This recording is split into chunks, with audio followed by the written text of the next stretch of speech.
పెద్దపల్లి జిల్లా కేంద్రంలో ITI ground నుంచి నందన గార్డెన్ వరకు గంజాయి మరియు మత్తు పదార్థాల నియంత్రణపై అవగాహన ర్యాలీ నిర్వహించారు.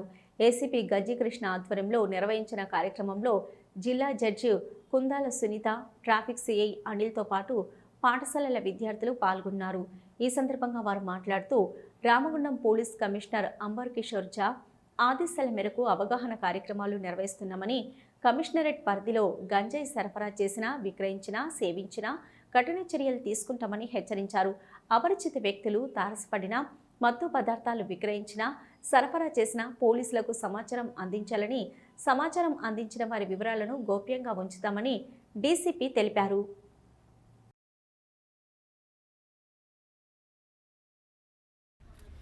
డ్రగ్స్ వ్యతిరేకంగా అవగాహన ర్యాలీ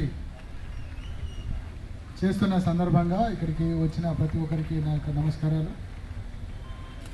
మన ప్రాంతంలో, అదేవిధంగా మన రాష్ట్రంలో, మన దేశంలో గాంజాయికి వ్యతిరేకంగా, డ్రగ్స్కి వ్యతిరేకంగా సమాజం ఉద్యమించాల్సిన అవసరం ఎంతైనా ఉన్నది.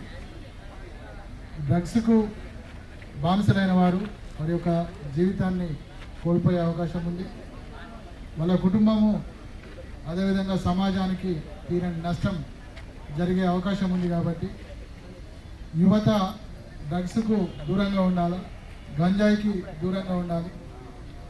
గంజాయి బారిన పడినా, లేకపోతే డ్రగ్స్ బారిన పడినా కూడా వాళ్ళ యొక్క మానసిక పరిస్థితి అనేది వాళ్ళ కంట్రోల్లో ఉండదు. దాని ద్వారా వాళ్ళు నేరాలు చేసే అవకాశం ఉంది. సమాజంలో శాంతి భద్రతలు ఖరాబ్ అయ్యే అవకాశం ఉంది. కాబట్టి ఈరోజు మనం international day against drug abuse జరుపుకుంటున్నాము.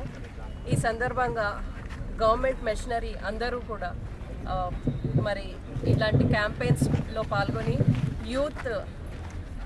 యూత్ మీద ఫోకస్ చేస్తూ డ్రగ్ అబ్యూస్కి యూత్ బలి కాకూడదు అనే programs every school, college, educational ఇన్స్టిట్యూషన్స్ని ఫోకస్ చేస్తూ మేము ఇలాంటి క్యాంపెయిన్స్ చేయడం జరుగుతుంది. ఇందులో భాగంగా ఈరోజు ఇక్కడ నిర్వహిస్తున్న ఈ ఐటీఐ గ్రౌండ్స్లో నిర్వహిస్తున్న ఈ క్యాంపెయిన్కి అందరూ ఇంత పెద్ద ఎత్తున పార్టిసిపేట్ చేయడం చాలా మంచి చేంజ్. యూత్ అందరూ కూడా ఈ అవేర్నెస్ ప్రోగ్రామ్స్లో పార్టిసిపేట్ చేసి